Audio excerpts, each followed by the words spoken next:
A grim milestone, with deaths across the globe from COVID-19 at more than 200,000, much of the world remains under lockdown. But as countries begin to lift restrictions, a warning from the World Health Organization. The WHO tweeting, "There is currently no evidence that people who have recovered from COVID-19 and have antibodies are protected from a second infection." Some scientists are calling it a COVID testing breakthrough, a supervised but self-administered test for coronavirus from a sample of your saliva. Experts say if done properly, it could be as effective and much easier to perform than those intrusive nasal swabs by medical workers covered in PPE. If you think about the opportunity around saliva, it can change the game. It's low risk, it's a different set of supplies that are needed. Today, the White House is struggling to explain these comments by the president, where he suggested injecting a disinfectant could prove to be a treatment for COVID-19. Supposing we hit the body with a tremendous, whether it's ultraviolet or just very powerful light, and I think you said that hasn't been checked, but you're going to test it.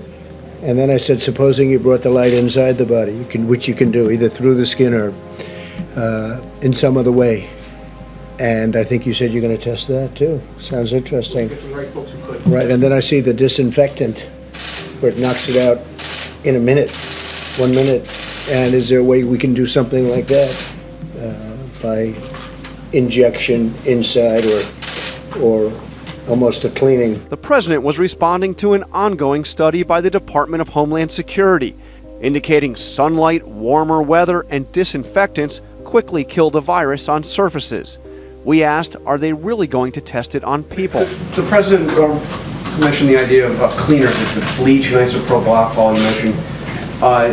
There's no scenario that could be injected into a person, is there? I mean, no, I'm here to talk about the findings that we had in the study. We don't do that within that lab, our lab. The suggestion of ingesting disinfectants, something that would be dangerous and even deadly, has sparked a backlash. Lysol's parent company issued a statement saying, quote, "Under no circumstances should our disinfectant products be administered into the human body." Maryland's Emergency Management Agency says they received about 100 calls today on disinfectant use. Even the CDC weighed in, tweeting this picture and saying, quote, "Household cleaners and disinfectants can cause health problems when not used properly." Europe has been the hardest hit continent. While many countries such as Spain and Italy have seen a drop in cases and have begun to scale back orders on confinement, the United Kingdom just marked 20,000 deaths, its daily death toll still rising. Moving past 20,000 deaths just reminds everybody that it is still absolutely critical that we continue to follow the social distancing guidelines. In China, where the outbreak started, there's an effort to return to normal life, along with grave concerns about a second wave.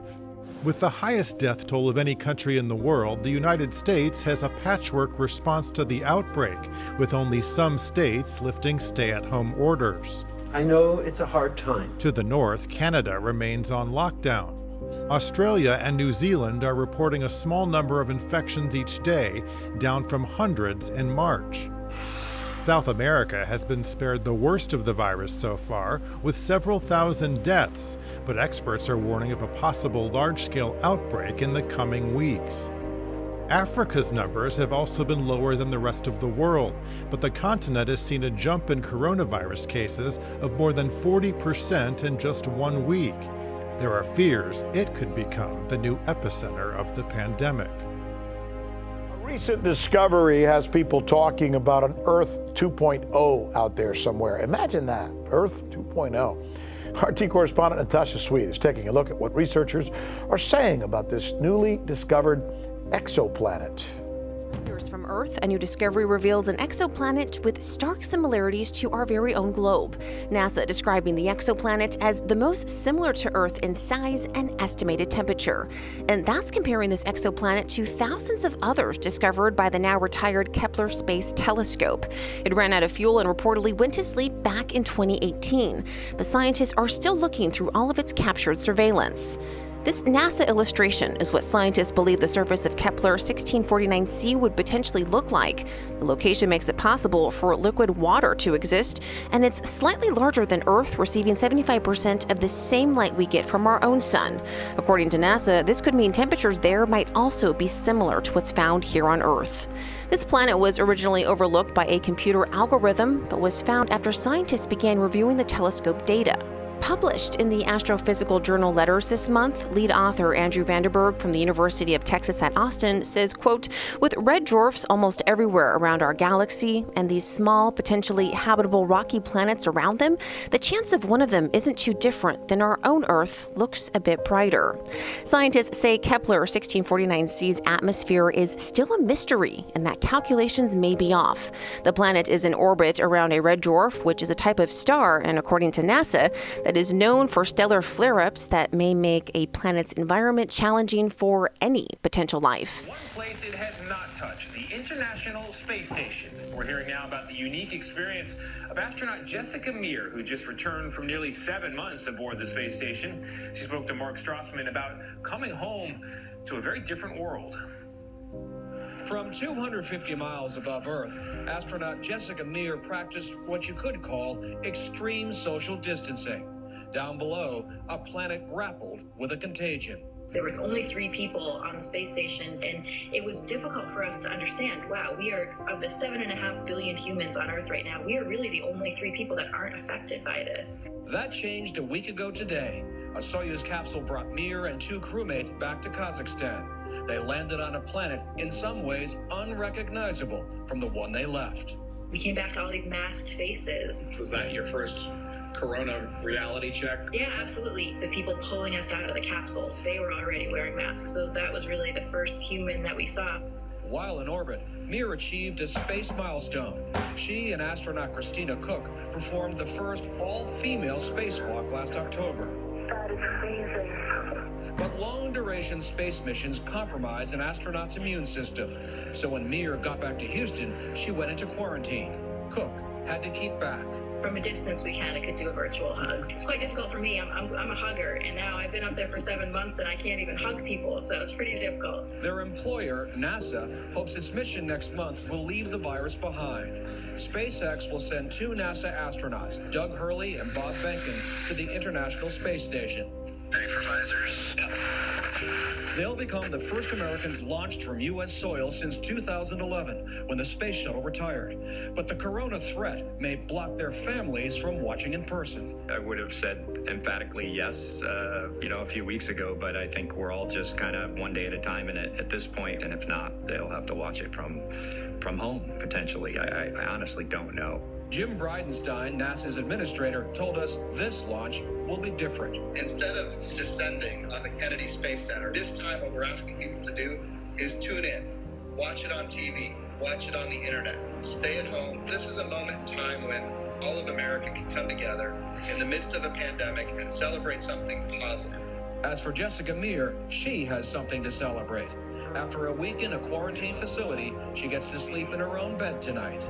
Do you feel more isolated now than you did when you were orbiting the Earth? Yeah, I do, and I think that will come out even more once I do go home. On the space station, you're expecting that kind of isolation. That's just part of the experience. We train for it, we know it's there. Here on Earth, we're not used to that. Like all of us, she's getting used to a different world.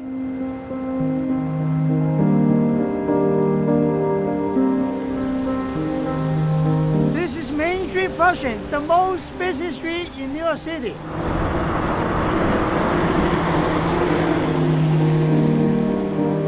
For people who don't live here, Flushing is still very busy. But compared with the normal times, this is 1/20th of the usual pedestrian traffic we have. There are all restaurants here on both sides of the street. They are all closed. These restaurants used to employ like thousands of people here. Thousands of jobs are lost. And many of these people, because of their status, they cannot get an employment. This is really truly a crisis, We never faced this before in my lifetime.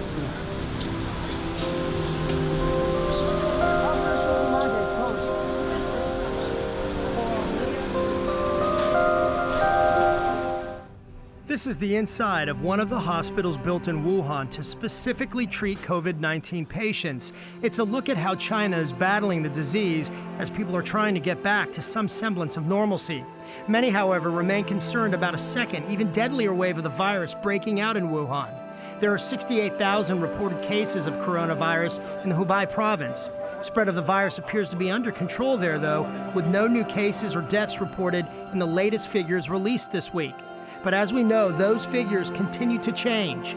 Wuhan's health officials revised the local death toll upward by 50% last week, publicly acknowledging for the first time that previous fatalities were omitted from the numbers, including those who died at home.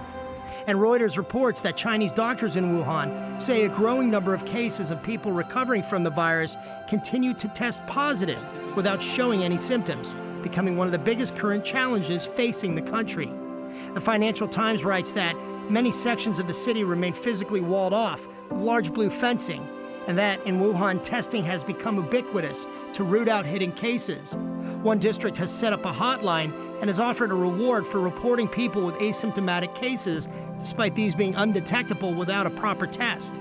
U.S. officials have accused China of reacting too slowly to stop the contagion, going back to December and, according to some reports, possibly even November, while aggressively stifling media reports, online discussion, and those speaking out about the outbreak and China's response to it. This week, the World Health Organization, under fire from the Trump administration for praising China's response to the coronavirus, confirmed that the Wuhan Institute for Virology was hit by hackers, with employees' email addresses and login credentials leaked online. The Chinese research lab has been at the center of various reports and theories about its testing of the coronavirus and whether or not it played a role in the spread of the disease. So far, there's nothing to conclude the lab or its researchers played any part. As the theories, questions, conjecture, and politics about who or what is to blame continues, stores have opened, and people are trying to go about their lives again in Wuhan. The ferries are once again operating on the Yangtze River. As one man said, the river is a symbol for the Wuhan people, the choppy water symbolizing the force of life. And he says, like the river, Wuhan will continue to flow despite this ordeal. A nice analogy amid a beautiful sunset. But the question people continue to ask in Wuhan and throughout the world, what will tomorrow bring as the global pandemic continues?